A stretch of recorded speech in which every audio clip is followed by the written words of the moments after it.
Det var inte alla gäster som dök upp i det märkliga huset i Hollywood Hills som tog med sig fika till oss.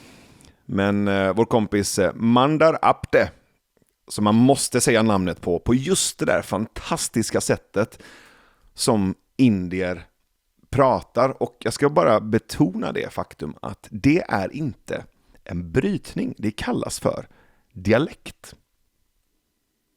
Och jag tror det har att göra med att Indien var en brittisk koloni och sättet att prata brittisk engelska med indisk färgning blev alltså, precis som skotska eller irländska, en dialekt. Jag tror även att den jamaikanska dialekten av engelska, alltså patwa, det är också en dialekt. Och så när jag säger Mandar Apte, så är jag inte nära av en brytning, utan jag lyfter upp en dialekt jag tycker om, som jag tycker är fantastiskt härlig. Jag tycker det är synd och skam att Apu inte är med i Simpsons längre. Det är bara, jag kan bara lägga den där. Jag tycker det är löjligt att vi inte får ta del av stereotypiska karaktärer och att vi inte kan skoja om våra olikheter, att vi inte kan lyfta fram dem. Precis som filosofen Slavoj Žižek menar på, att den dagen vi slutar skoja om våra olikheter, då är rasismen riktigt illa och ute och far. Och Mandar Apte dök upp på huset på Hollywood Hills, hade med sig fika, och från första sekund så märkte jag att det här är en snubbe som har både ett stort hjärta och mycket erfarenhet av det han pratar om. Vi började med att göra en guidad meditation som han ledde oss igenom för att verkligen komma ner i puls och i varv inför vårt samtal om fredsarbete och vikten av dialog som både han och jag kämpar för på olika sätt. Mandar jobbade för ett stort oljebolag och fick i uppgift att göra något slags innovationsworkshop som blev väldigt populärt på det här företaget. Och i den här innovationsworkshopen så inkluderade han bland annat mindfulness och meditation och yoga, och det blev sedan en hit på det här företaget. Och sen har han använt sig av sina erfarenheter från tiden som innovationsofficer på oljebolag till att nu göra fredsarbete runt om i hela världen. Just nu är han placerad i Los Angeles, och bara häromdagen hörde han av sig och frågade om vi kunde bolla lite tankar kring hur vi kan förebygga både rasmotsättningar och motsättningar mellan grupper med olika typer av dialoger. För att just nu så är läget väldigt spänt i LA i samband med kravaller och protesterna kring Black Lives Matters-rörelsen. Och Mandar är översköljd av både olika larm gällande gängaktivitet i LA och även fler motsättningar mellan svarta och vita i staden. Det som är så häftigt också med Mandar är att han har lyckats sätta ihop workshops mellan poliser och gängmedlemmar i LA, där han med olika typer av metoder har fått dem att sitta och meditera tillsammans. Bara den synen, bara den känslan av att vara i ett rum med poliser och gängmedlemmar som sitter tysta tillsammans och mediterar gör att jag får hopp om att fler samtal och fler kopplingar mellan grupper är möjligt. Även i polariserade och spruckna tider som dessa så finns det människor som Mandar Apte som fortsätter göra ett otroligt viktigt arbete där ute, och det är jag väldigt, väldigt glad för. Så uppskattar du det här samtalet och att vi är ute och gör vår del av arbetet, så stötta oss på patreon.com/hurkanvi.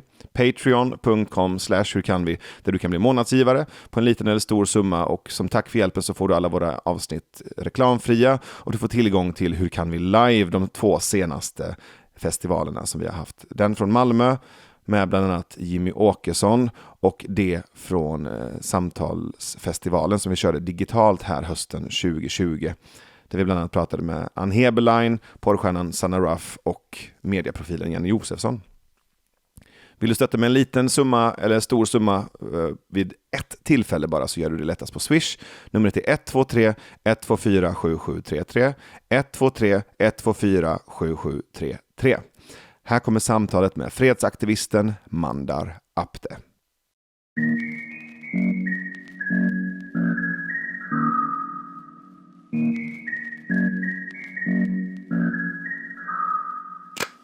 So we just had a really nice meditation outside.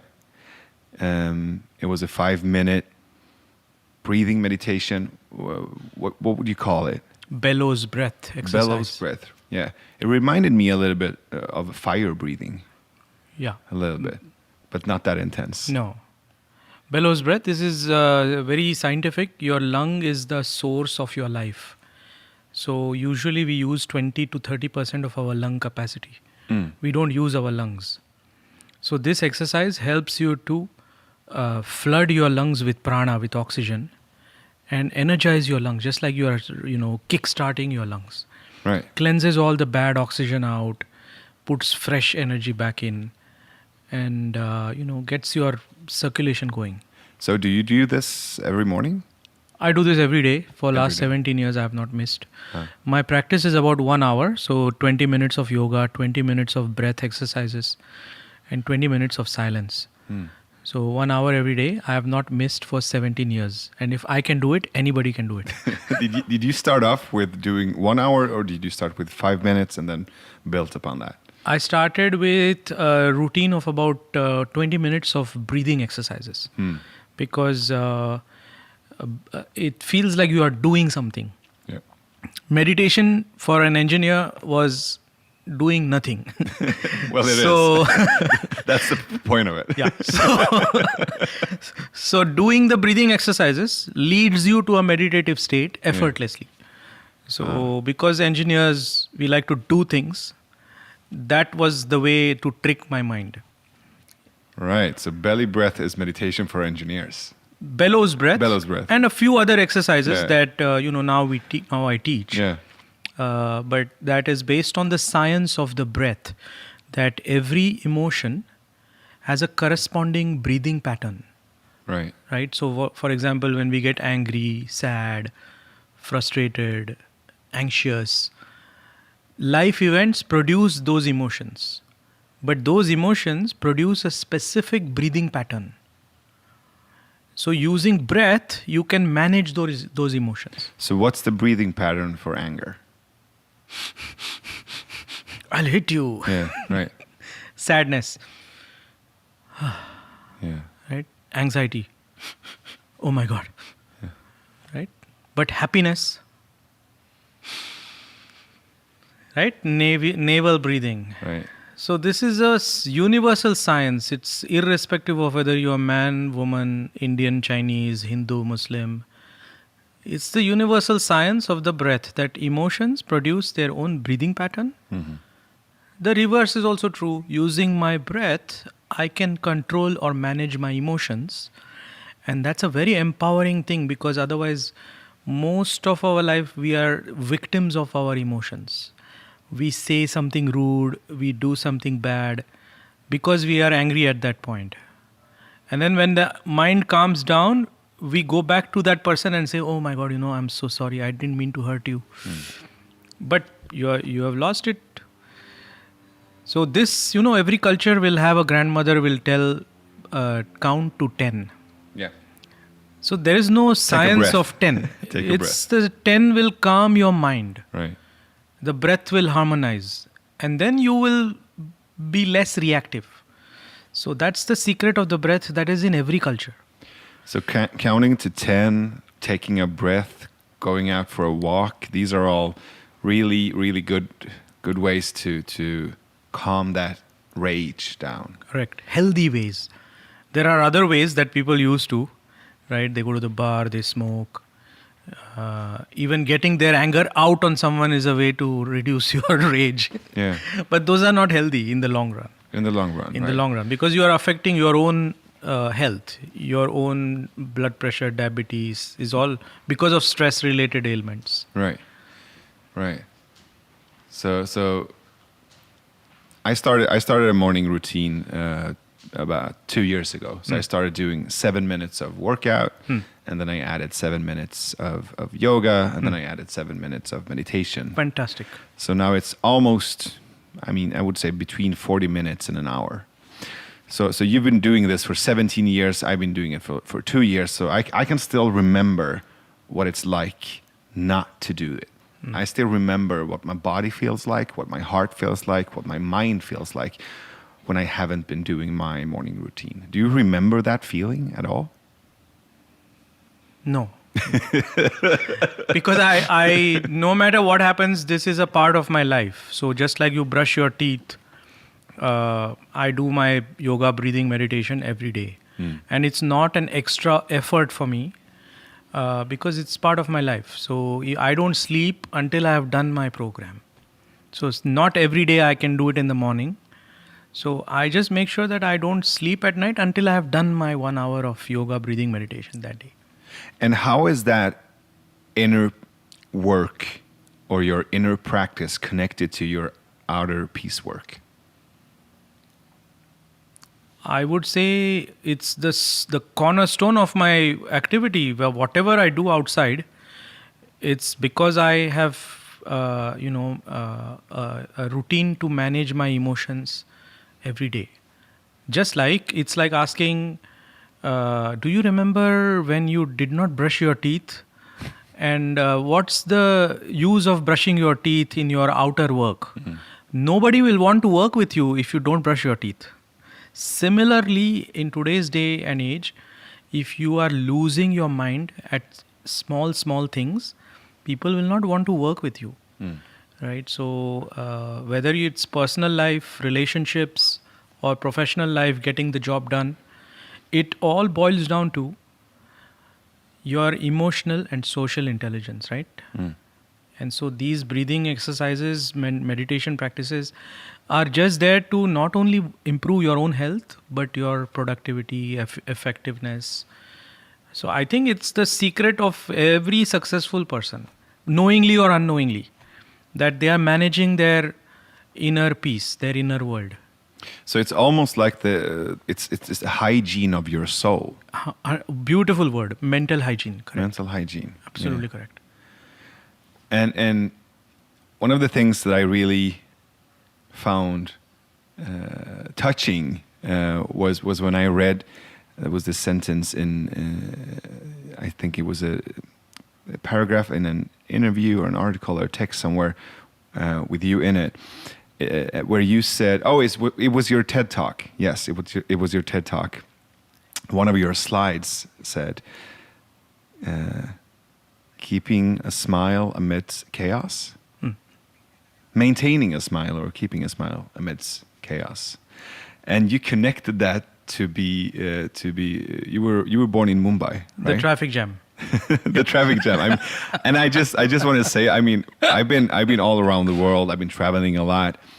If I wanted to describe a city that symbolizes chaos, I would say Mumbai any day.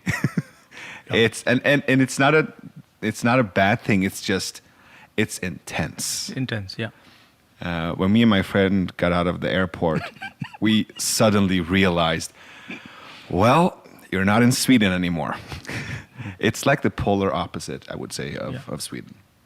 So my question to you is, how do you keep that smile, not only in Mumbai but amidst chaos anywhere?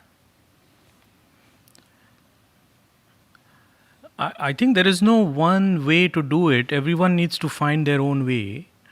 But your observation is correct. If we allow things like the traffic jam or the train not coming on time, or like yesterday when I came to LA, there was a huge line in the immigration customs. And most of the local people, I'm sure they were Americans, they were saying, "Oh shit, man, come on." They have never lived in any part of the world. Like, there is no need to let these situations destroy your inner world, because it's not worth it. So for me, India is just the place where you learn patience, you learn letting go, you learn go with the flow. It's like whitewater rafting, right? India is whitewater rafting, whereas most of the Western world, especially Switzerland or Germany, it's like canoeing. You are just when the train will come. You can set your watch to the tram that comes. Right? You can never do that in India. Oh, that's for sure. Yeah. Oh, So that's true. It's not like, I think there are the good things to learn from each culture. So I'm not saying India is the only place to learn this, right? So when I left India 25 years ago, and I have lived in Europe, in Holland for 3 years, I've traveled all over Europe. There are so many things India can learn from all these places where everything is punctual, people do their job, people are committed to their work. That India absolutely should learn. And how did your upbringing in Mumbai form you as a person? How did it affect your inner world? My parents are both educated. They are coming from a middle class background. And my sister and I were raised in a middle class house in Mumbai. The focus was on education. So if you do not get good grades, I have got beaten many times for making silly mistakes in exams.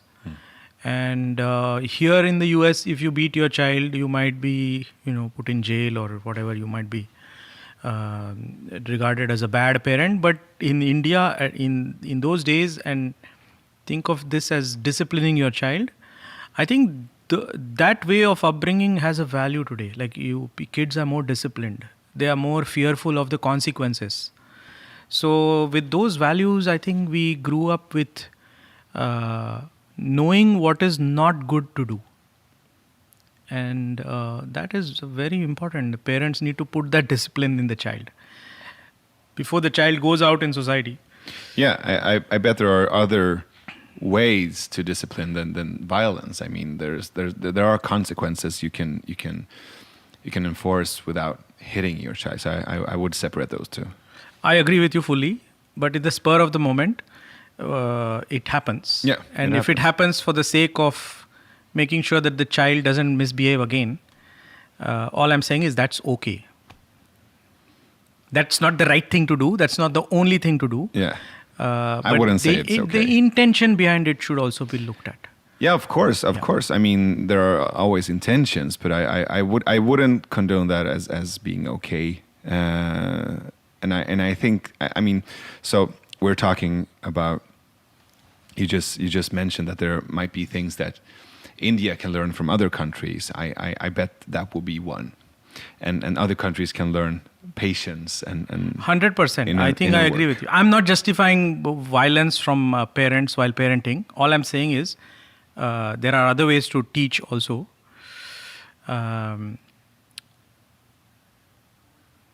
There are many ways to learn and many ways to teach. All I'm saying is at the end, in the spur of the moment, if that person behaves with hitting, I'm not justifying it because it's situation dependent.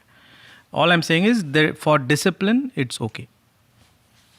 For disciplining the child at the fag end of all the options, I'm not justifying it. I don't agree with you there, but that's fine. But I don't think there's a way to justify it even in the end of things. But it's also cultural. There's a cultural context to it. Correct. I mean, I'm from a Persian family, so we had that kind of disciplinary actions as well. But I was brought up in a Swedish society where it's illegal to hit your child, and there's also a cultural stigma upon that, and I think that's good. I don't think you should hit your child at all. But I'm also very clear on that. I can judge the action, but I don't judge the person. I can understand why it's different in different cultures and in different contexts, but it's justifying it. It's not the same thing as understanding it, why it happens. I think that's a very nice, delicate balance you have chosen. We will never be able to understand, and we should not justify somebody else's actions. Right? So, violence is of 3 types. First is your thoughts. Second is your speech. Third is your action. You can think bad about someone. You can say bad about someone. And you can do bad about someone. Yeah. We all have to work on all these three levels so that we are refining our own actions, words, and thoughts. For sure. Bottom line is you want to live a happy life. You don't want to be of trouble to anybody near you. So the only person you can work on is yourself. So how come you left India 25 years ago? What happened then? I always read Hardy Boys when I was growing up. So I was always interested in mysteries and solving crime. So my aspiration was to come to the United States and meet the Hardy Boys as a young child. So I did whatever I could because the aspiration was I want to be in America. Right. Right. So I want to have an independent life. So that means if you need a full scholarship, you better get good grades. If you get good grades, means you have to study. So that is how it is programmed. But I remember my parents have always raised me and my sister very liberal. And it's never forced anything what they think on us. Including the amount of time you should study. So I remember every day I have played. Whether it's exams, no exams. Because for me, that is how I used to be stress-free. Is to play. And I came to the US 25 years ago now. In a city called Tulsa in Oklahoma. To study petroleum engineering. So I'm a petroleum engineer. I mean, and I have nothing to do with that subject now, 25 years later. Oh, well, there is a bridge, right? I mean, the entrepreneurial work you did at the petroleum company connects to what you do now. So I think there's something to it. Yes, that bridge is there, Yeah. but I'm just reflecting back as a petroleum engineer. Yeah. What am I doing now to what I've been educated in? Yeah. And I think that's what I reflect back is sometimes in today's day and age, we have to make sure that 4 years that you spend on college, 2 years on your graduate degree, what's the use of that now in my life? So education should be modularized to what the student wants to learn. And I think today's technologies allow you to do it. Rather than just falling in a pipeline of chemical engineers and petroleum engineers and, just figuring your way out. Now, 25 years later, I'm just reflecting on how will education be in the next generation. I wish it's not going to be the way I was educated. I mean, there's not that much of a gap between being an engineer and being a yogi. I mean, these are both systems for energy distribution. Beautiful. Right? And there's a that's what I love about yoga. There's a system to it. I think somewhere I've read it's referred to as a system for peace. As a peace system, how to create a methodology for inner peace and outer peace and the connection in between. So this systemic thinking. Seeing myself now 25 years later, I think what you say is very valuable, is that these two systems are perhaps more dependent or interdependent rather than independent. Yeah. Because when I was in engineering school in India and graduate school here, the inner world systems education was never part of that education. And throughout my Shell career, as well as whatever I'm doing now outside of Shell, that inner world governs everything that you do. And that is never taught in schools. Is how do you make friends? That's not taught. How do you handle conflicts? That's not taught. But when you go out in the world, those are the things that you need to learn. Yeah. So you are absolutely correct. I think you are absolutely correct. It's the interdependence of these two systems. Because finally it is boiling down to, finding a way to bring the real, authentic, whole human being to work.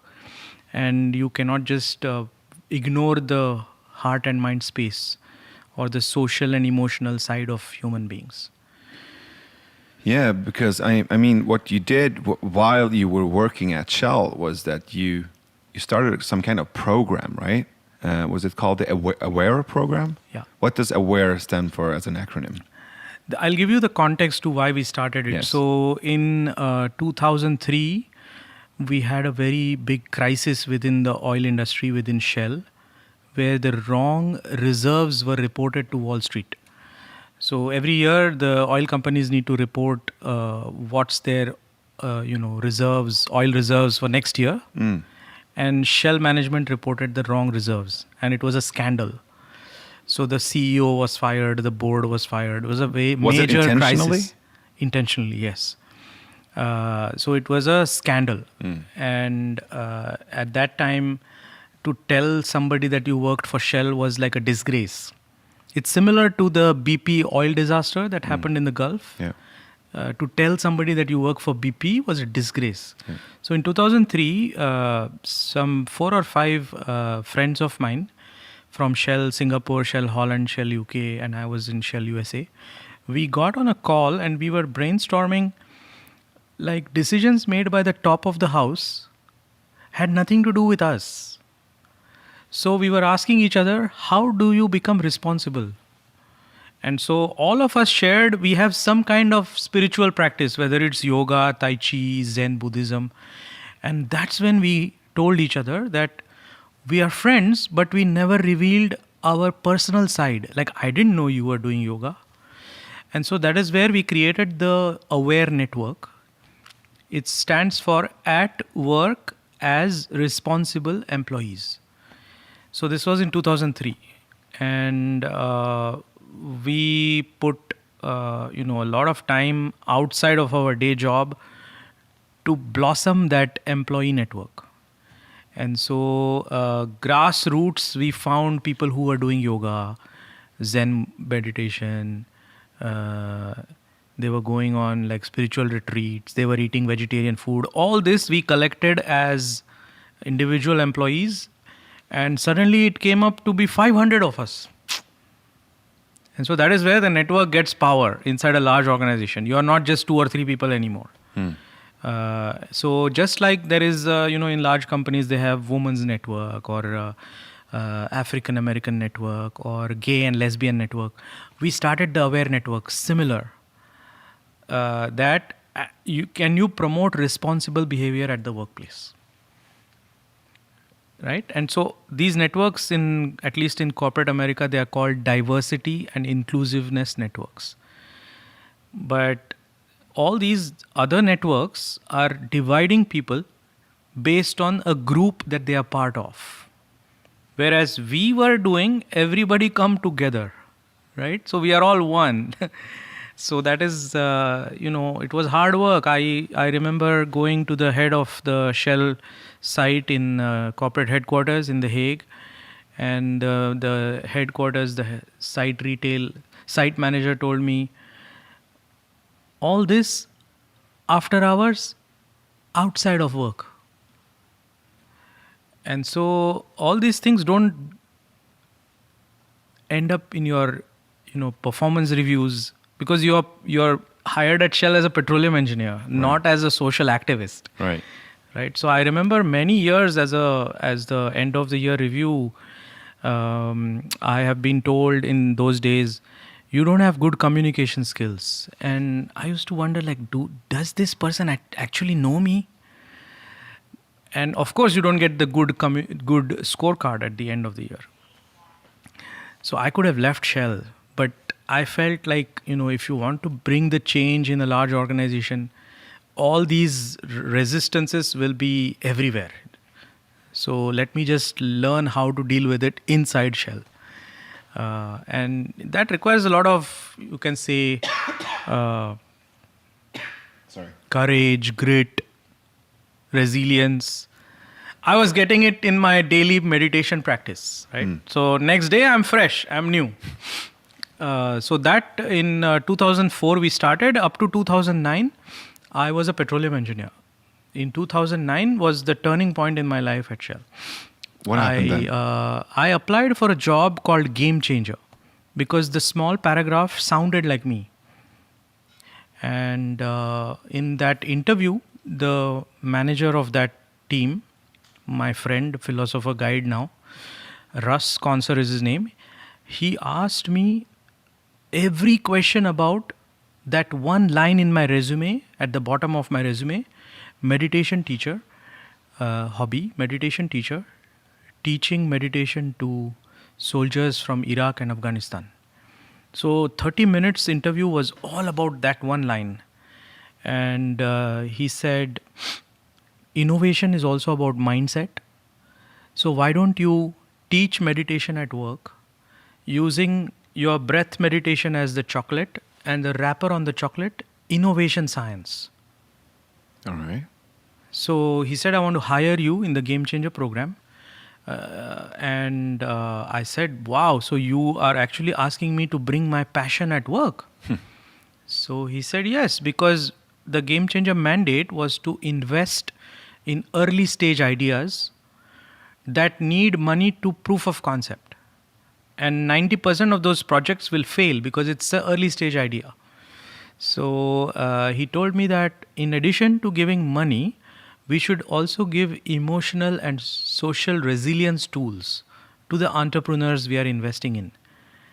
And I thought he was like, wow, I felt somebody like this also exists. So he is the one who actually saw this, Mandar's talent and passion outside of Shell.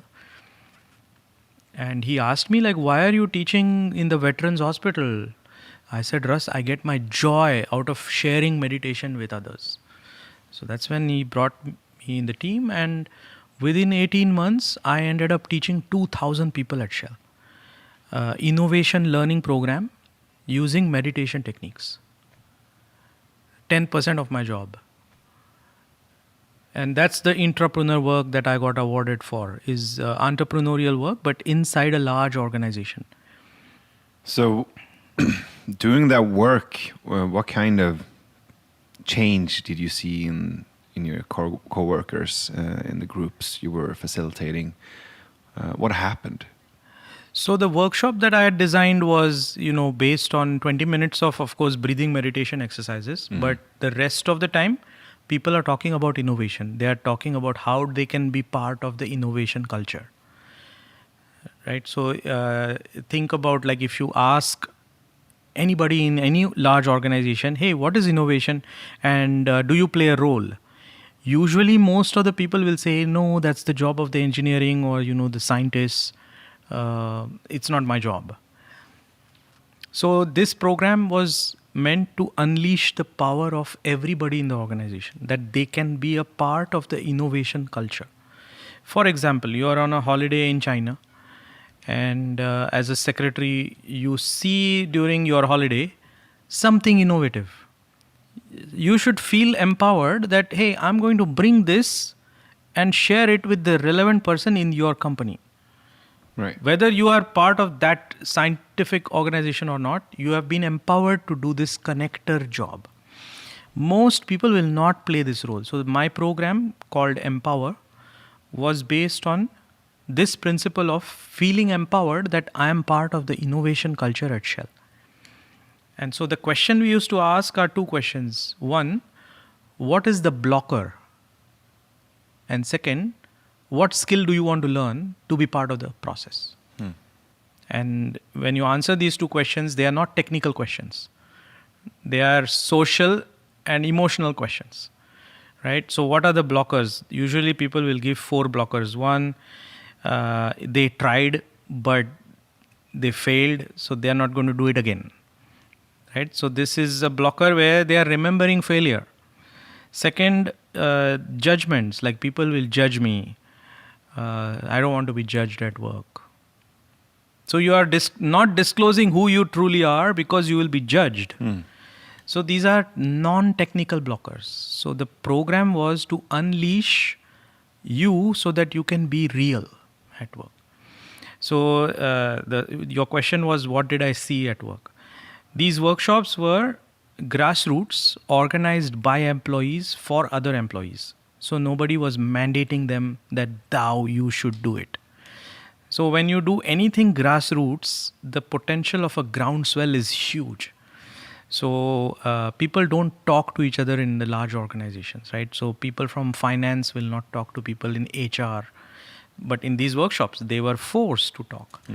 So this gets these social relationships in place that people will always remember, because they have done that inner healing as part of the training and made friends. One person I remember, even after the workshop, after a month, she quit her job. And she emailed me saying, this can be a success of your program, that through your workshop, I found that working for Shell is not my passion. Right. Perfect. Right. So what I had done was unleashed her. Go find what your passion is, because innovation is all about passion. And, everyone needs to find their own passion, whatever that passion is. Yeah, good for her and good for Shell. I mean, she shouldn't be working there if she don't have the passion for it. So it's good for her and it's good for the company. Absolutely, for me, no doubt about it. Yeah. I would have left, but if my boss had not asked me to, bring my life at work, I was suffocating at work. Yeah. And that happens in any organization, Navid. Whether you are in the police department or a hospital, if the organization doesn't allow people to bring their passion at work, you are basically like, people are just suffocating. And I mean, what I'm hearing is also you being empowered as a game changer. Like, not only the people you're facilitating, but somehow you're facilitating yourself as well. 100%. That's a good insight. And my CEO, because I won this external award, I got a meeting with the CEO of Royal Dutch Shell. And the CEO asked me, Peter Wozer is his name. Peter said, how did you train 2,000 people? Do you know them? I said, no, I don't know them. Because at the end of my workshop, I used to ask, if you liked this program, can you share it with at least one person at the workplace? And that's the groundswell, right? Yeah. That's how it became 2,000 employees. Yeah. And people that I taught, workshops I taught were in Netherlands, in UK, in Perth, in Brazil. Because once you do something in headquarters, it spreads because the network is huge. So Peter asked me, how did you do it? Because I'm not able to bring 5 people on my leadership team with me. So his words were, you seem to be like Pied Piper. Like, how are 2,000 people following you? And I remember my response to him was, if you give something worthwhile that people have enjoyed, that they have felt it's not a waste of their time, it's going to stay. They are going to remember you. And all you need to do is ask them, hey, do you want to be a change agent in your team? Do you want to be a change agent in bringing momentum to this program? And that's how it was. So you are basically giving people something they value and building your vision and sharing it and saying, hey, if you like my vision, it's our vision. And that's how movements are made. Right. And I'm just surprised like how Mahatma Gandhi must have made his movement, because at that time there was no Facebook, there was no Twitter. So these guys are just huge, mammoths in the world of social activism. For sure. Yeah. I mean, when I see, I have a few of those people in my network as well, like community leaders and people who do great work. And when I see them doing their work, one thing I always caught my attention is that they make time. We're talking about patience. They make time for people. And if someone comes up to them and needs something, wants to connect, wants to talk, they just stop. They stop everything. They stop their manager, their assistant. They stop everything, and they give that person their total focus until it's done. I mean, that's it. I mean, if you can manage to do that, to have that superpower, to help people to get seen or to get heard, that's it. That's the movement. Yeah. I mean, the words are not even that important. It's what you make people feel. It's your presence. One person in my life, my meditation teacher, he is nominated for the Nobel Peace Prize a few times. In India, he is referred to as the Guru of Joy. But I have had exactly that same experience. Is whenever I have needed his time, he has made time. Yeah. In his global busyness that he's part of. Is it the founder of the Art founder of the Living? Art of Living Foundation? Yeah. So when I did the breath work through the Art of Living program,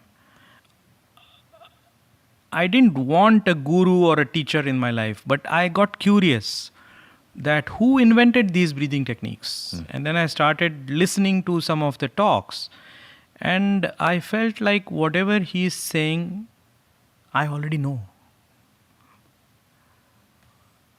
So I felt like, what kind of teacher it's a master teacher that makes the student feel that they already know the subject, right? And that was my insight, like, wow, I didn't know, but when I listened to his talk, I feel like I already know. like whatever he's saying is already mine. Yeah. So I made time. I went to Canada to meet him. This was in 2003. And the way he treated me, I was a nobody. I was an absolute nobody. And the way he treated me with that dignity, with that respect, I felt like if I ever wanted a teacher, it has to be somebody like this, that is humble, caring, and walking the talk. Yeah. Because this theory of live in the present moment, the core of the yoga philosophy, go with the flow, like all this is, you can read in books. You can Google and check out. But for me, as a new aspiring, seeker, this is exactly what you're referring to, is people who are giving and making time. They are worth following. Yeah. They are worth following. And I'll give you an example. When I taught my program here in LA, Sri was in LA in August, and I just requested him, will you meet some of my students? And within 30 minutes, my students, which were community members, former gang members, police officers, 15 of them showed up. And I didn't know what was going to unfold, but it was just magic. The way I felt that there is no difference between an Indian guru, a global humanitarian leader who just brokered peace in Colombia, has been hired by Maduro for Venezuela, and this community of people who have lost everything in that violence, and how they felt so connected in that room, in that 20 minutes. I felt like, my God, if I ever have even 1% of that quality, and it's, unless you work on yourself, this quality is natural actually. This quality is natural. It's like a childlike quality, Navid, right? Like a child will give you that presence, no matter what you are, black or white or green or brown. Right? If you look at the eyes of the child, their presence we all have had. It's that sense of, it's a sense of innocence. I believe it's because there are a lot of childlike there are a lot of traits, childlike traits, but I would say it's that innocent core that I see in some people they're wise and they're innocent at once. And that is such a very weird, difficult combination. It's so weird. Because, as I'm sure you have, but I at Shell have met many wise people. But I would not categorize them as innocent and humble. Yeah. At the same time, I've met so many innocent and humble people, but they are not wise. So this combination is a very potent combination. Yes. And for sure, my meditation teacher, I have seen that combination. My latest experience was in the meeting here in LA, which was echoed not by me, because I have been in many meetings like this with him for 17 years. It was echoed to me by the community members of South LA. So the program you're referring to is a part of Cities for Peace, right? Yeah. So just for our listeners, if they haven't heard about it, could you put that in context? What is Cities for Peace, and how long have you been working on that? Cities for Peace is, think of it as a peace consultancy that will work with mayors, police chiefs, civic organizations to actively promote peace and not just wait for an act of violence. So usually, in my experience now, 3 years as a full-time peace activist of sorts, whenever an act of violence happens in that community, in that city, people will go with flowers and candles and vigils, and it tells me that there is compassion, but we were waiting for that act of violence to show our compassion. So that's where we wanted to reframe. We wanted to now go to places where there is violence and work with the local organizations to create those, moments of peace. And that's the Cities for Peace initiative, where we have done some work here in Los Angeles with by bringing people who seemingly don't have anything in common, police officers, gang members, and regular community members. We have brought them in one room and went through a 2-month peace non-violence boot camp to build their skills on discovering that inner peace and then expressing that inner peace through activities, service activities outside. And that program, I have now trained about 75 people here in South Los Angeles last year. And at the end, whoever completes the program is given a certificate that you are now the ambassador of peace, ambassador of nonviolence. This is needed in most parts of the world because violence is not just war. Violence can be of any sort. It could be depression, suicides, drugs, mass shootings in schools, sadly. And global terrorism, of course, is in that spectrum of violence. In what way is depression considered to be violence? So, when things are not going well for you, when your mental energy is low, you get into what is called clinical depression, and you can also have suicidal thoughts. Right, so the number of suicides here in America is at least 3 times more than the number of gun violence shootings. And I feel like this is senseless violence, because all you have to do is give that person help so that their emotions are not negative and are more positive. And that is where the ancient science of yoga, that is why it was meant, that is why it was created. So application of the science of yoga, pranayama, meditation is a gift we should give to everyone who is going through the depression pipeline. And if we don't do it, today, not only can this person commit act of suicide, but when that person commits suicide, his family members are also affected. And so you're creating a ripple effect of negativity. And especially here in the US, you have so many mental health cases that because there is access to guns, they can create a massive act of violence. So that's where depression is an issue we all have to deal with. It is there. Even I have felt depressed many times during my 17-year career as well. Because when things are not going well for you, if you do not have that anchoring space, the mind is a monkey, as they say, right? So all these doubts, even I have had them. And this is even though I have this grounding practice every day. Yeah. So imagine if people have no access to, they have no knowledge about that they can convert from this state to a more positive state. Imagine who is going to help them.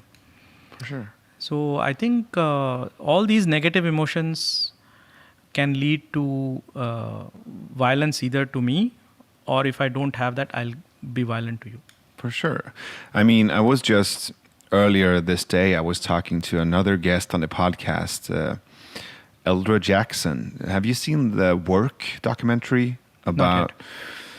So there's a group of, I think it's 30 men from the outside, and then there's 30 men at Folsom Prison.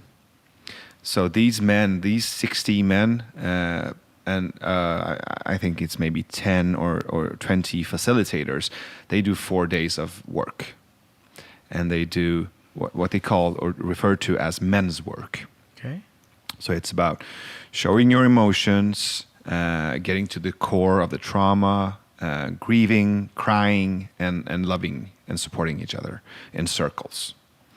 So it's beautiful work, and I've seen the documentary. I mean, maybe 9 times. And today I talked to Eldra, and we did a conversation for the podcast. And he was telling me, I mean, he was brought up in a nice home, loving environment, but had a really traumatic experience when he was 7 years old with a babysitter, like a sexual traumatic experience.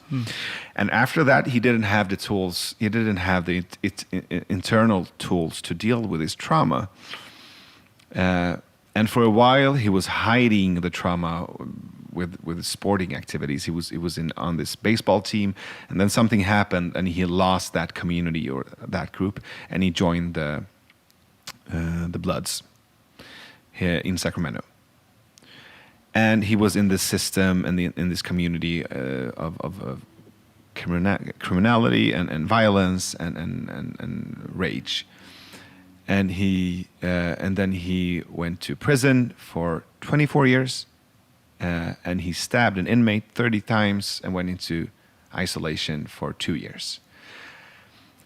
And it was during his time in isolation that he was alone with himself. He was alone with his thoughts, and he thought to himself, I mean, either I give up or I take responsibility as a man. Wow. So when he came out, he joined the Inner Circle program and started to work on himself. And started to come in contact with those emotions and with that trauma and with that rage and letting it out a little bit at a time and crying about it and grieving and then healing and then helping others. Beautiful. So, I mean, and what I'm connecting with this conversation is that, so being in that sporting community, that was one system. Being in the gang on the outside was one system. Being with the gangs on the inside was another system. And then he just found a system that was positive. Wow. So inner work that's what I mean by inner work or yoga as a system. I think it's also a system connected to a community. So if you have a community that has a very clear system and a set of rules and a purposeful narrative, then people will come. Because we need that. We need to belong. We need to find purpose, and we need to find something that creates meaning. And it also needs to feel safe. That's what the rules are for. That's why the system needs to be clear. And that's why yoga has survived all these years. Wow. It's a beautiful analysis. Beautiful. I agree. My experience is similar.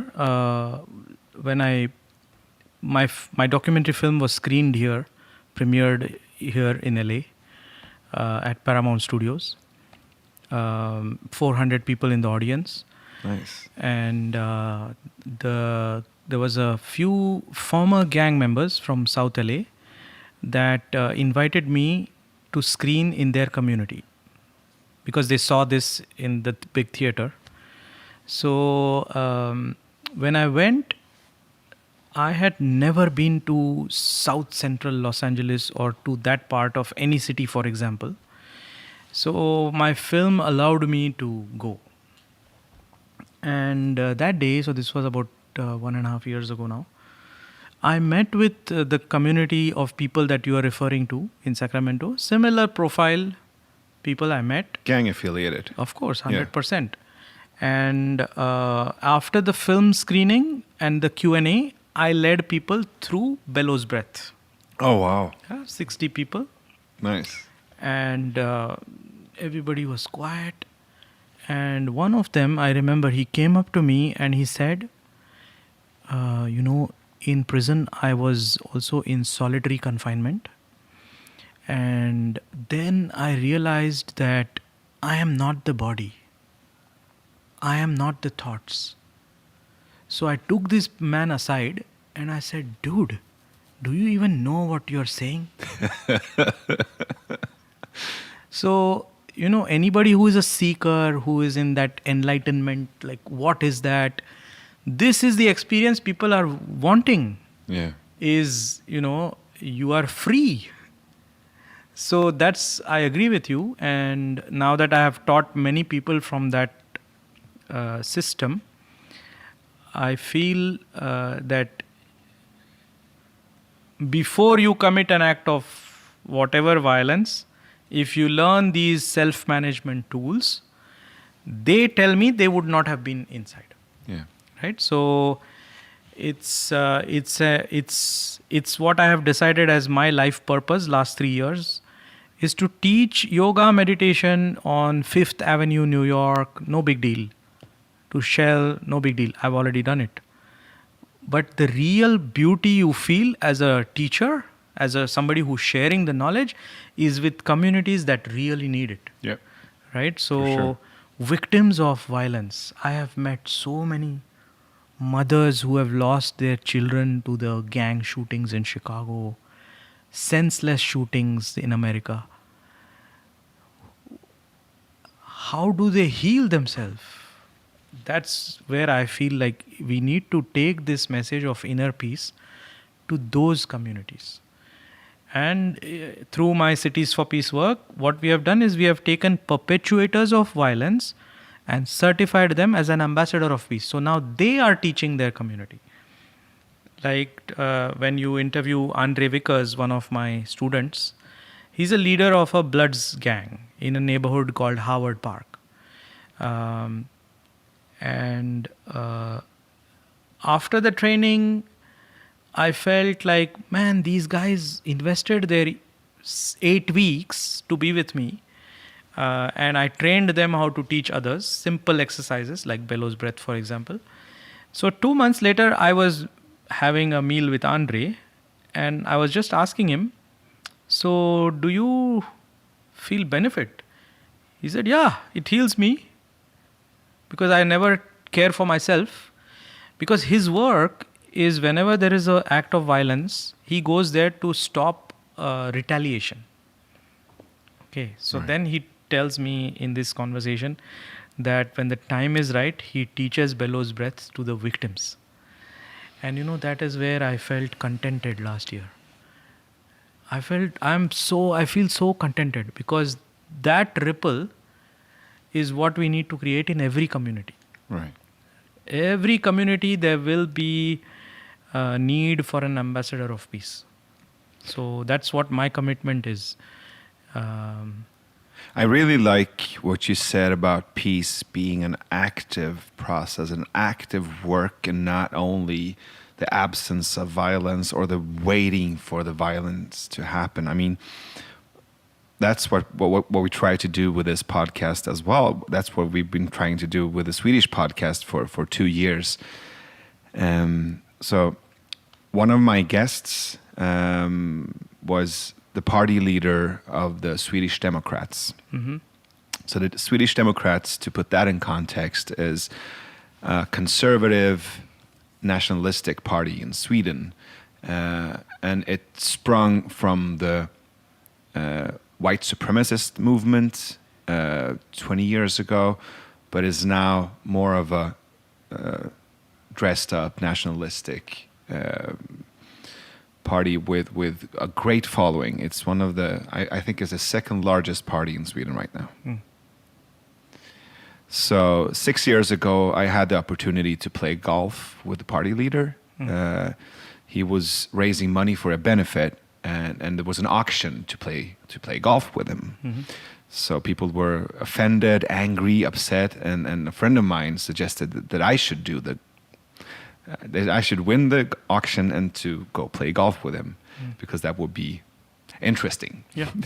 So I did, and I asked my Facebook friends for help. So we raised about $5,000, and I won. I had never played golf before. That was my first time playing golf with this guy. And then we played golf. He was really respectful and curious and attentive. And we had a really nice and meaningful conversation. We didn't agree on a lot of stuff, of course, but on an existential human level, we did. And we kept in touch, and this was 6 or 7 years ago. And ever since, I've been doing like dialogue and conversational work in my society, in my community. And then we started a podcast, and I asked him if he wanted to be on the podcast, and he said yes. And while we were playing golf like 6 years ago, I told him that playing golf is out of my box. It's very new to me, and it's very challenging. So I suggest that next time we meet, we can do something that is more familiar to me, but unsafe or unfamiliar to you. So we can switch because he was a golfer. So I was basically in his box doing what he was familiar with. So I asked him, so next time we meet and next conversation we have, we should do something that's out of your box. And he said, okay. And a few months back, I invited him to the podcast, and he said, I love to come. And I said, so do you remember your promise? And he said, yes. So I asked him, so what would be challenging for you to do? What's out of your box? And he said, well, all this mindfulness meditation thing that you're up to, I feel really challenged by that. I said, well, so let's start our conversation in the podcast by doing 5-minute silent meditation. Beautiful. So we did. So that's in the podcast. That's in the YouTube clip. It's in the episode. So it's me and him sitting next to each other. Fantastic. Silently, closing our eyes for 5 minutes. Fantastic. And when my alarm went off and the 5 minutes had passed, I looked at him and I asked him how it was. Yeah. And he said, well, it was an unusual experience. It was a bit challenging. Yeah. And I said, yeah, okay. And I asked him, what did you notice? Yeah. And he said, emptiness. Wow. And I asked him, so how does that make you feel when you notice emptiness?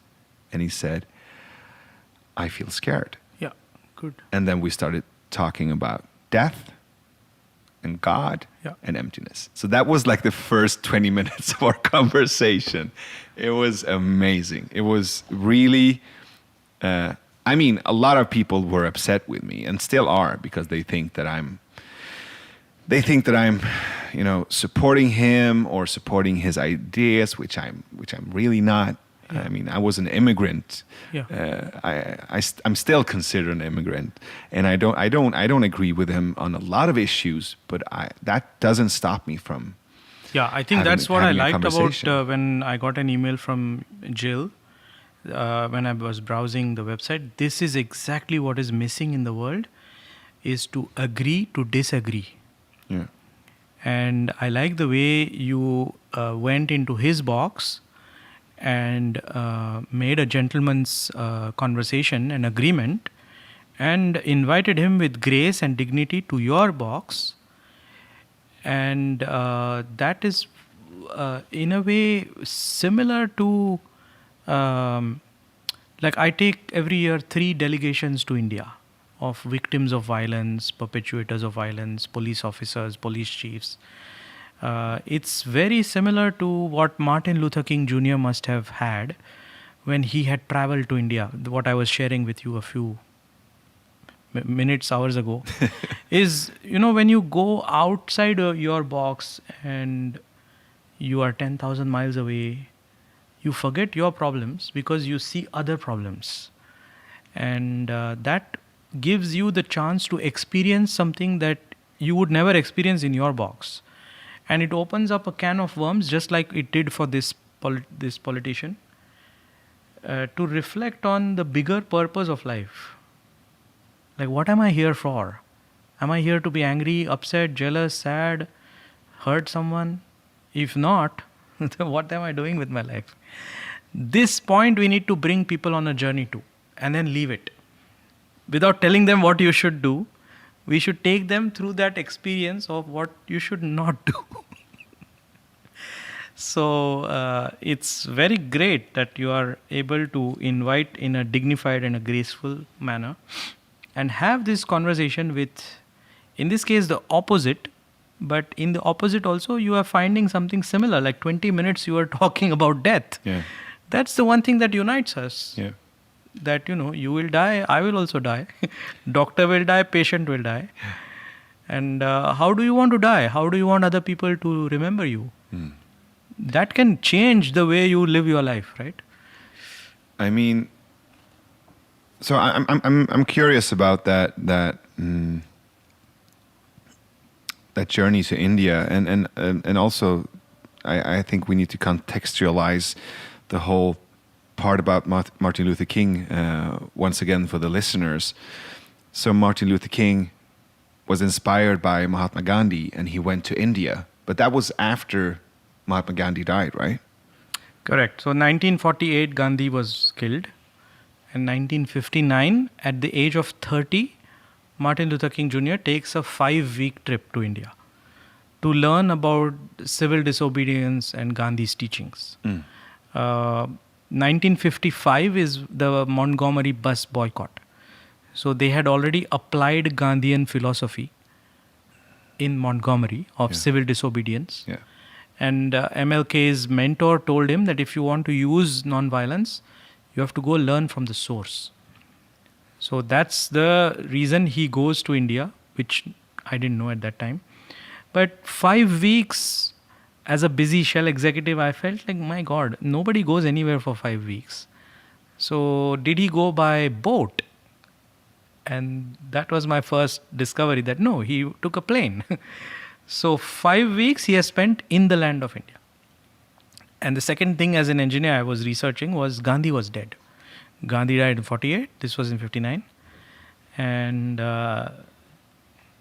he comes back as a disciple. He calls himself as a disciple of Gandhi. So that's the insight that I felt that, my God, they never met physically. So his transformation was based on the travel in India, meeting with the people of India, tasting the culture of India. So that I checked with my game changer boss at that time. And my boss, Russ, he said, you must be on to something. So yeah, that's an insight for America to ponder on today. That there may be an aspect that may have been ignored by America of what transformed Martin Luther King. And, non-violence is the need of the hour globally. there is no higher calling. It's the education on non-violence, whether it's schools where kids are proud to take a gun to school or play violent games. Like, the culture is all about violence. So non-violence is the need of the hour. Otherwise, we will kill each other. We will destroy the planet, right? So that philosophy of non-violence makes you love everything around you, whether it's human beings, animals, plants, rivers, nature.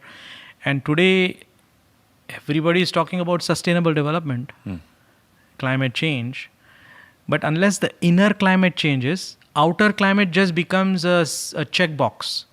So that's what I felt passionate about 3 years ago, is America needs to go back to Martin Luther's journey and feel what he must have felt.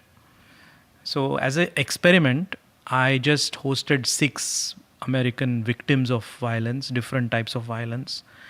And I just wanted to see what they would experience. So that is my documentary film that was made in 1 month. And that film transformed me as well. Because, as an Indian citizen, we take it for granted. We don't look where foreigners will look.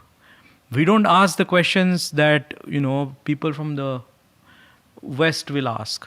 So that film, that trip made me also ponder, like, my God. Of course we take things for granted, but there is a richness to this culture that is missing today in organizational development, leadership development, school education. And it's the need of the hour. We should globalize it. It should be universal. I mean, there's so many people who went to India and came back and had that similar experience. I just talked a few days back, I talked to Raghu Marcus, who worked with Ramdas. And I mean, it was the same kind of journey and same kind of experience. He went to India and met his guru. And a lot of friends of mine, I've been to India 3 times doing spiritual journeys as well. There's something with the culture, there's something with the philosophy, and something with the people and the country that invites that kind of space. And I mean, not that there isn't a spiritual or dimension to every culture, but there's something about India. And I'm trying to wrap my head around it. I'm still, maybe I shouldn't wrap my head around it. Maybe I should wrap my heart around it. I don't know. But there's something about that country. Yeah, I agree with you. Having been a Shell executive, traveled all over the world, it is,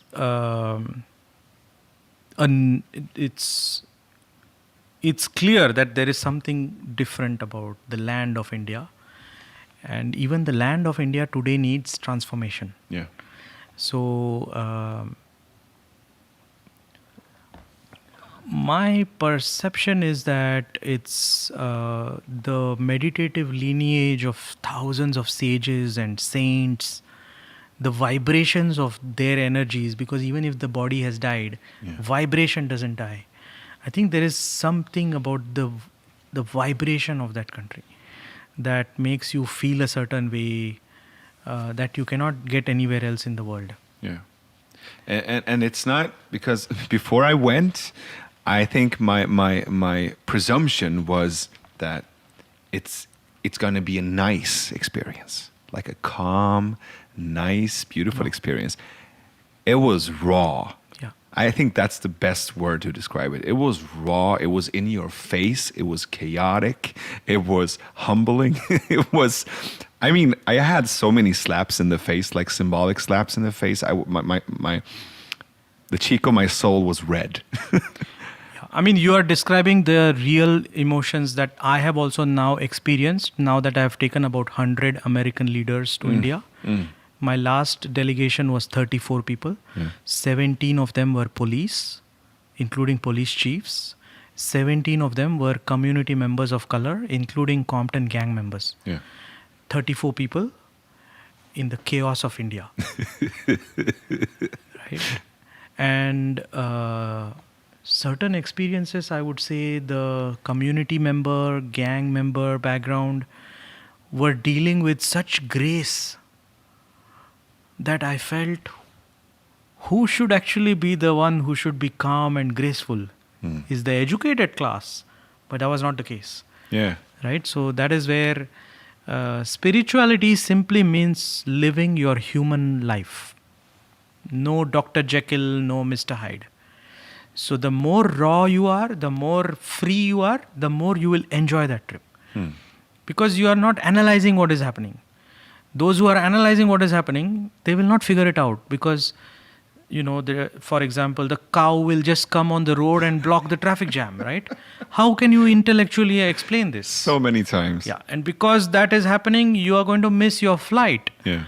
And all this is part of this turbulent white water called life. And I'm just so grateful that I was born and raised there, so that when I go back, I don't intellectually process it.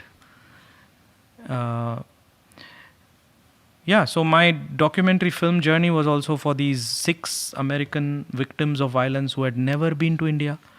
And one of them was the parent of the Sandy Hook school. Very sad, tragic day in the life of our planet. Her son was murdered in that school shooting. On the other side of the spectrum, I had my friend Jason, who is a former gang member from Los Angeles. And then we had activists for the Black Lives Movement who are fighting against social justice. Now, all these people did 2 things in that trip. One is an inner journey through meditation, yoga practices, which I was sharing what I teach. The second was outer journey, like meet with the people of India, participate in festivals. And at the end of the day, reflect on what would Martin Luther King have seen? What did you see? What do you think he must have taken back? What will you take back? I have never lived with my students. Like, I have taught maybe about 10,000 people how to meditate, but I have never lived with them. In that trip, I'm forced to live with them because we are traveling as a group. I think these 6 people are very brave because they trusted me on a phone interview. And they came within 10 days, dropping everything in their life to come to India. And, it's like there is no script in that film. It is just like whatever happened is documented. Yeah. Since then, I've taken about 100 leaders, so police chiefs, mayors, Compton gang members. It's an honor of my life. Like, I am so happy that I'm no longer at Shell. I'm out of my shell. Because these are real people. Yeah. They're facing real problems. Like one of my very dear friends, Ron Davis is his name. His wife is a congresswoman now, representing Atlanta, Georgia, in the US House of Congress. Ron's son was 17-year-old at that time. He had gone to fill gas at the petrol station near his house, 5 minutes away. And he was murdered for listening to loud rap black music by a white man in the car next to him. Oh. I'm also a parent. I'm also a concerned citizen. Like, what kind of world are we living in? What is Ron Davis going through day in and day out? So when Ron came to India, I said, Ron, just give this trip, give it 10 days. And to see Ron, dancing and singing on the last day of the trip was, I would say, the most beautiful point in my adult life. Is, as a father, what he must be going through. But Navid, 1 year later, after that trip, my home was flooded. So where I used to live in Houston, I lost my home because of a natural disaster. Ron Davis lived in Jacksonville. Even they had a flood. So I was on Facebook. I was asking Ron, hey Ron, I hope everything is okay. That message I keep reading whenever I am in that depression mode. Ron Davis texted me saying, how can I ever be under any negativity? I am the self, as you taught me. The self cannot be touched. I felt so liberated. Like, wow, man, Ron Davis. He is my soul brother. Because he brought back the wisdom of India. Right. The teacher became the student. The teacher became, the student became the teacher, actually. Exactly. I mean, both ways. Right? Because when I go, I make sure that everyone meets a spiritual saint. So in that trip, my meditation teacher was not in India, so I went to another ashram. And that saint, that teacher of that ashram, gave us a 2-hour Q&A time. And Ron asked him, what else could he ask? His problem in life, he asked. And that guru of another tradition, he answered Ron that this man who murdered your son is in jail. Because Ron Davis followed the court of law, and after he went to jail. But before this guy goes to jail, in the courtroom, he comes to Ron and says, I would shoot your son more bullets if I see him alive. That pain Ron is carrying. I am carrying that as a father. Right? So this saint tells Ron, you have followed, you have put this guy in jail. Leave the keys in that jail also. Don't bring the keys with you wherever you go. Now, you have to process that answer. But Ron has processed the answer, because he would not have told me on the chat, I am the self, I can never be touched. He's a hero. Like these heroes I would never have met if I had not left my job at Shell. So I am just, very grateful that I am able to bring the wisdom of India, breathing, meditation techniques. And here in South LA, like this community, my goodness. I hope you will get a chance to drive around that community. Yeah, I really hope so. Yeah. Andre, tomorrow, if he comes, we will make sure that he shows you the neighborhood. Yeah, for sure. But with people like Andre, we have hope. Like, okay, the world is not all that bad. And of course, people like you as well. Like the communication channel needs to be open. Because if I disagree with you, and it could be on small things. Usually it is on small things, right?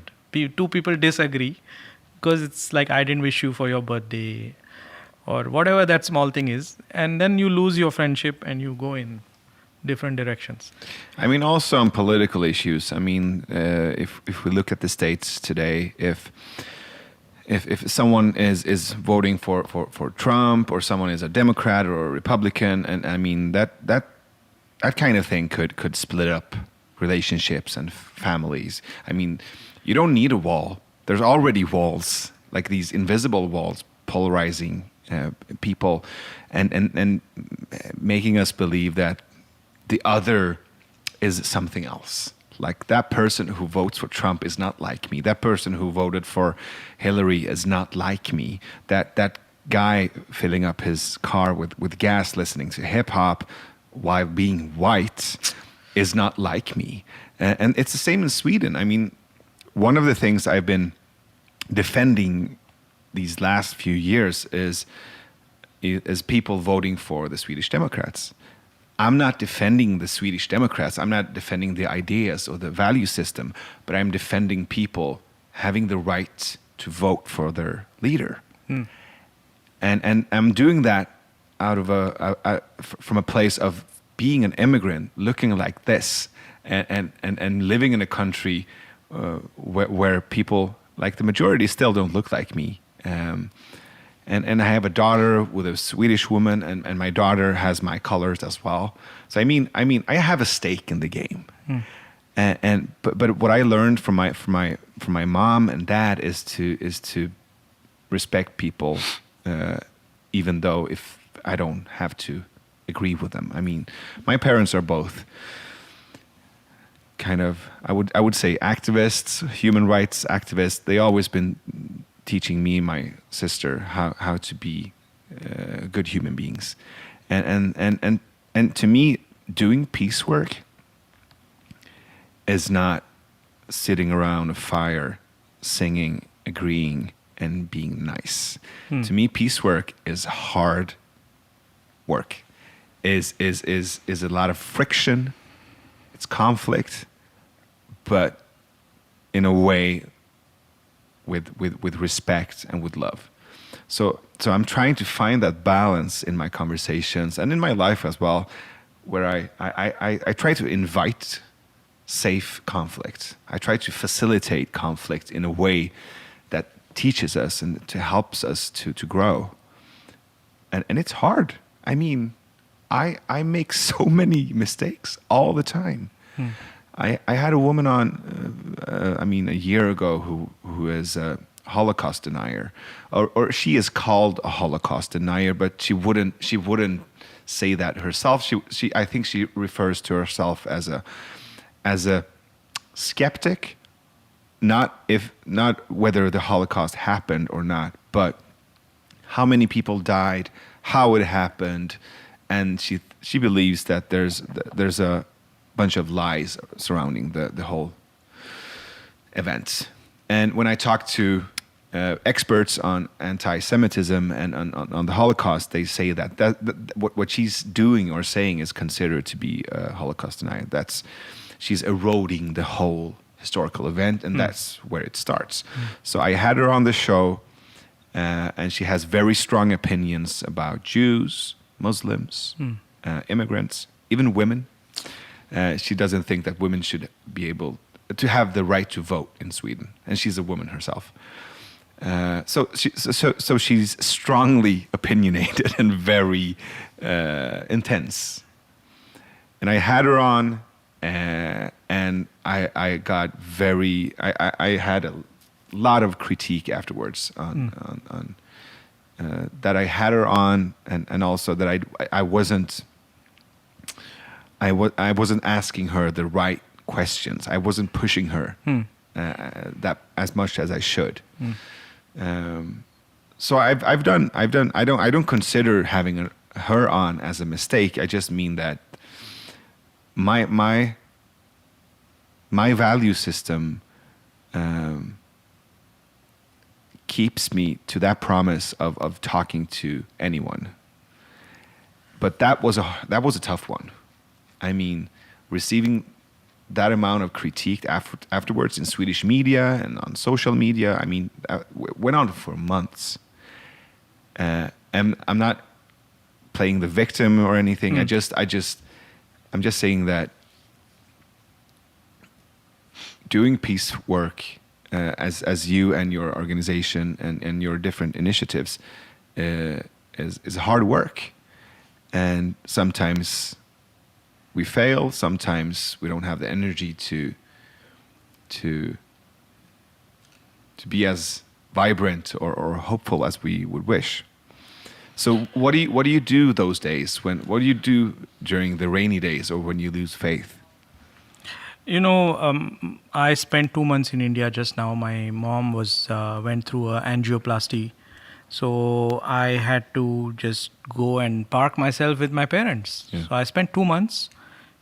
She's doing well. She has started going out for a walk on her own. Good. We played cards every day. So it was good, very good bonding. My parents are 75 and 72. My mom is, like most moms, will be a sandwich between the two male egos. I am pretty sure. But my dad, even now, is not clear what am I doing. Like, I showed him the video. He has come last year to LA. He met with some former gang members. He met with the police. He has seen my film. But he just doesn't get it. He says, I don't get it. Like, you had a good job at Shell. You should become a VP at Shell, or you should go to MBA school. Like, what's this? And he won't say it to me, but you will feel it. You know what I mean? And he will then tell my mom, who will then tell me. I think those are the darkest days. Yeah. Right? Because he won't say it, okay? But I know that he's not fully happy, which is fine. I don't disagree with him. But I am at a point where I am enjoying my day. I'm enjoying my life. And I have walked him through this journey that when I became a chemical engineer, you thought I was happy. I was not happy. When I went to Shell, chemical engineer, petroleum engineer, you thought I was happy. I was really not happy. Now, I'm very happy because I'm getting to meet with people that I would never have been able to meet. But he's like any other parent, right? He will be happy for your kids. Even though he's not happy, he will not show it. And even I have started thinking like, man, what am I doing in my life? So here is the aspiration for me as a, once a game changer, always a game changer. Everybody is a game changer. But now for me, I have to step up and give myself another target. Yeah. So why did I quit Shell? I made a film. Why did I quit? Because I had a film. I was showing the film around. You can't just put the film on a flash drive. You have to show it around. From the film, I started taking trips to India because when people watch the film, they ask, when is your next trip? So I took trips to India. Then I was invited by the LAPD chief. So I came here to do my work in South LA. The next step that I want to put on the table, and of course your podcast will have some people who will be perhaps interested in this next wave, is number one, I would love to go and do cities for peace in Europe. So while I was in India, I stopped in Paris and Rotterdam just to meet and see the situation of refugee integration and violence in Europe. And I've been to Europe multiple times. I think this is needed even in Europe now. For sure. Jill tells me that there are gangs in Sweden. Like, what the hell? Oh, yes. I have been to Sweden, Denmark so many times. What a peaceful community. Why would there be gangs? So number one, cities for peace. I would love to work with anybody in the Scandinavian region to create some kind of experiment that brings hope, wisdom, similar to what we have done in LA. That's project number one. Second project that will keep me going is I'm a corporate innovator. Now I am a peace activist in this peace rabbit hole. Then there are some things called United Nations Sustainable Development Goals. 17 goals. Goal number 16 is peace and security. Yeah. And the aspiration is that 2030 we should get over these goals, challenges. So when I look at peace and security, most of the actions are in war zones like Ivory Coast, Niger, Togo. But there is lack of peace and security here. For sure. So as a corporate innovator, my next project that I want to invite help is, can we commercialize peace? Right? So can we create the business for peace? Just like there is a business for war, a business for drugs. Can we make peace profitable? So I don't know the answer, but the answer is somewhere in between. It's a very interesting question. I really appreciate the complexity of the question because I see what you're getting at, and I think it's a very interesting starting point to be able to build that kind of within the system of capitalism sustainable movement of peace. Yeah. And peace is everything, like kindness, happiness, joy, sure. bliss. And trying to do that without the exploitation, because there's a shadow to it. There's a potential risk of a shadow to capitalism which goes over to exploitation. So if you need to keep the balance of it, right? Correct. Yeah. So what I want to do this year is I want to do innovation workshops for different brands. Like I used to do innovation workshops at Shell. Yeah. Think of Marriott hotels, right? They're taking people around. People are staying in their hotels. what else can they do that brings peace and profit? Yeah. Airbnb is more into that zone. They are taking people around and they're staying in other people's homes. Peace for profit. That's a good Peace name. and profit. Peace for profit. Peace for profit, yeah. Business for peace, yeah. Peace for profit. Peace for profit. Ice cream companies, their mission is happiness and joy, right? Ben and Jerry's? Ben and Jerry's. Yeah. Why not go to people who are in need of happiness and joy? Yeah, for sure. So it can be done, but I want to just put my time in 2020 on 2, 3, 4 examples that show people that, man, there is a business for peace. And it was right here. We just didn't look. Yeah, it's a really interesting idea. I'm already like brainstorming on it, and you should I mean you should definitely come to Sweden to work on gang affiliated violence and do some peace work there. And also, I mean, if there would be a possibility to arrange a trip to India with community leaders from Sweden, that would be awesome. That would be a joy to do. Yeah. We could design it together. Of course. For sure. Because once you go through that experience, right, you don't come back as the same person. Yeah. What I have not done is all the pilgrims that have come with me have come from different cities. Okay. So when they come back, I'm not in that city, nor do they have a system that will support them. Yes. So that would be a good experiment to do, is if we take leaders from one city, right?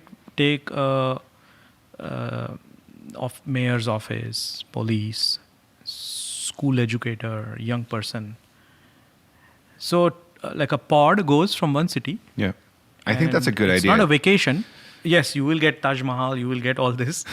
But you are coming back with an idea of what to do when you go back. And you have your community of other leaders. You have your network to You build already on. have your Yeah. networks and you are supporting each other. Yes. Because, violence is at the interface of two systems, as you are pointing, like gun violence in schools. It's two systems. One, education system. Second, parenting or a lack of parenting, right? So the two systems are not talking, Yeah. but can they talk in India? I mean, that is why, I think that is why capitalism is one of the reasons that capitalism works, is that it's a very clear system. Yeah. And for peace to work, it needs to be as clear as a system. Not with the same purpose, but as a system, it needs to be clear or even more clear for it to be able to compete with other systems. So considering it or taking peace more seriously, like putting the work in and really finding the models and the systems to work with peace, and not just waiting for it to happen. Yeah. There is no higher calling, Navid. There is no higher calling. You can work on climate change. You can plant more trees. You can clean the rivers and oceans.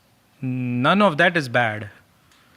But if you don't have healthy, happy society, people, we are going to destroy this planet even faster. Yeah.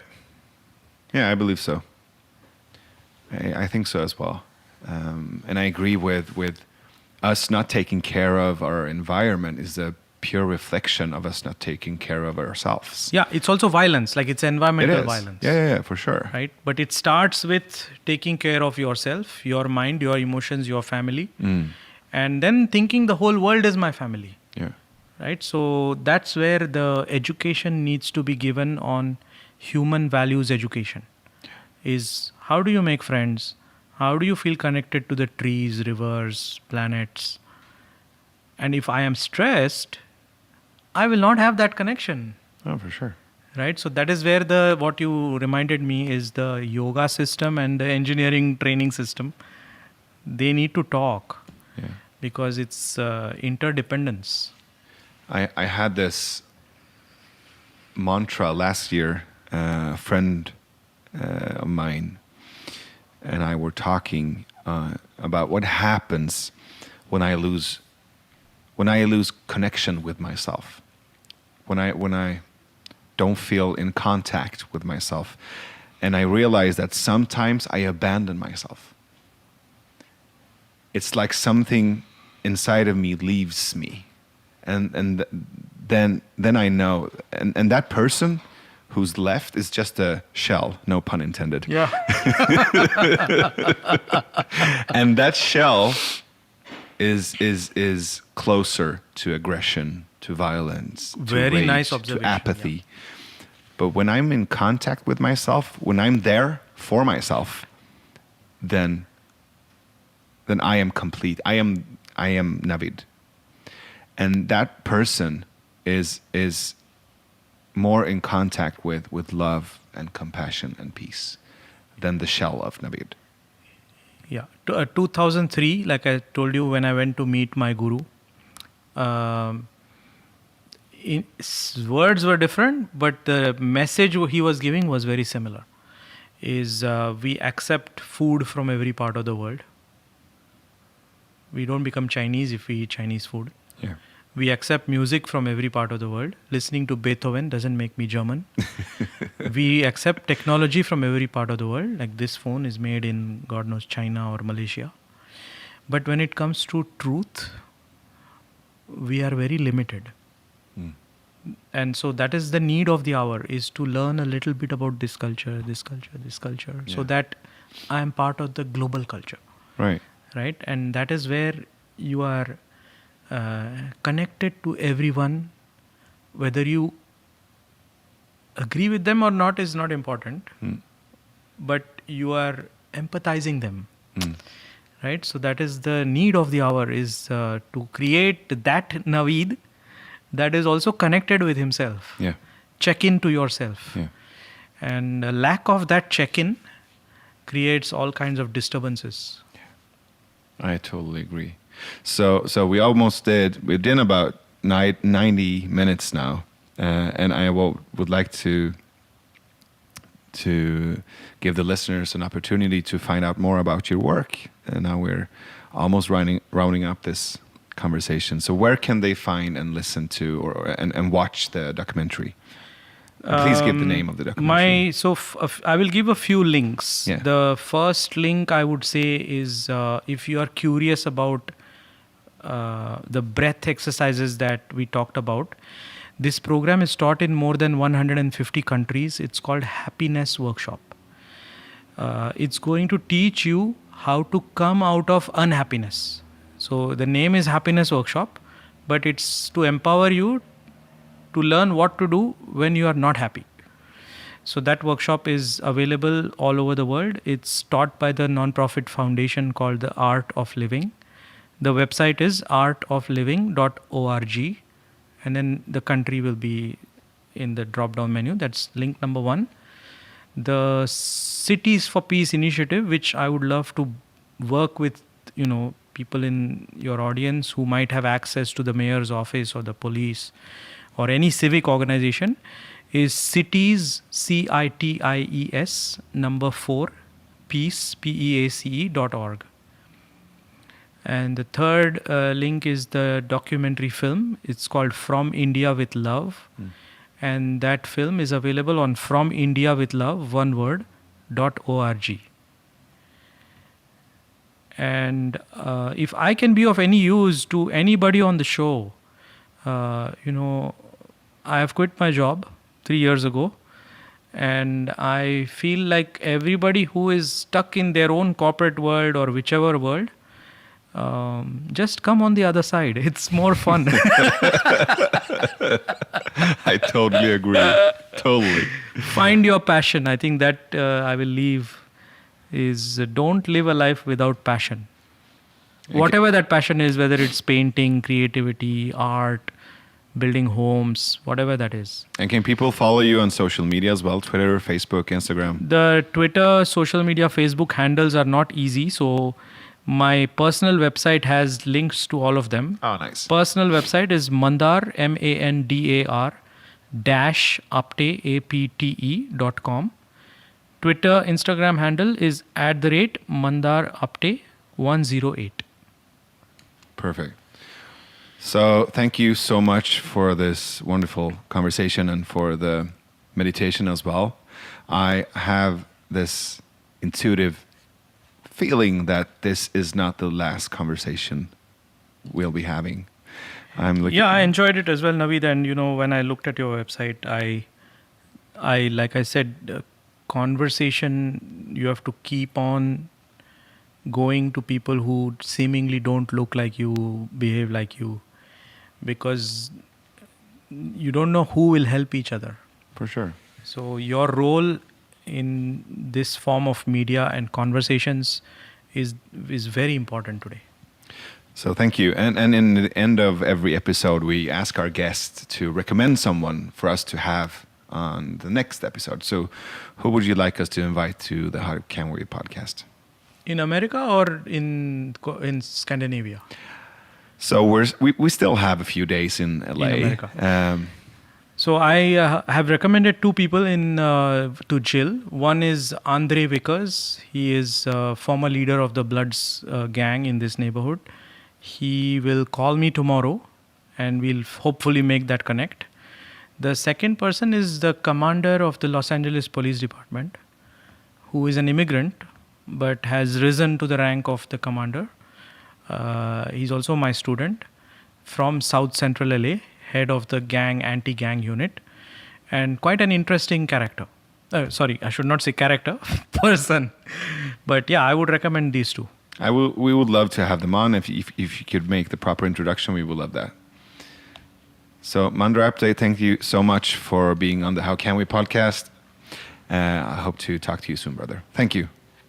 Thank you very much.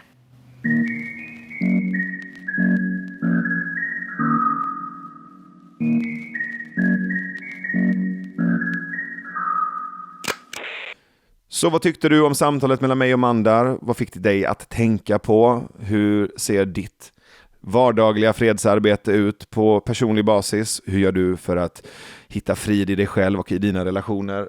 Gå in på Hur kan vi eftersnack, vår eftersnacksgrupp på Facebook, och låt samtalet fortsätta där. Vill du att vi fortsätter göra våra samtal, så stötta oss på patreon.com/hurkanvi eller på Swish. Numret är 123 124 7733 123 124 7733, så kan vi fortsätta åka runt i världen och göra den här typen av samtal och bjuda in både intressanta fredsarbetare och provocerande konträrer till Hur kan vi. Jag heter Navid Modiri. Samtalet fortsätter.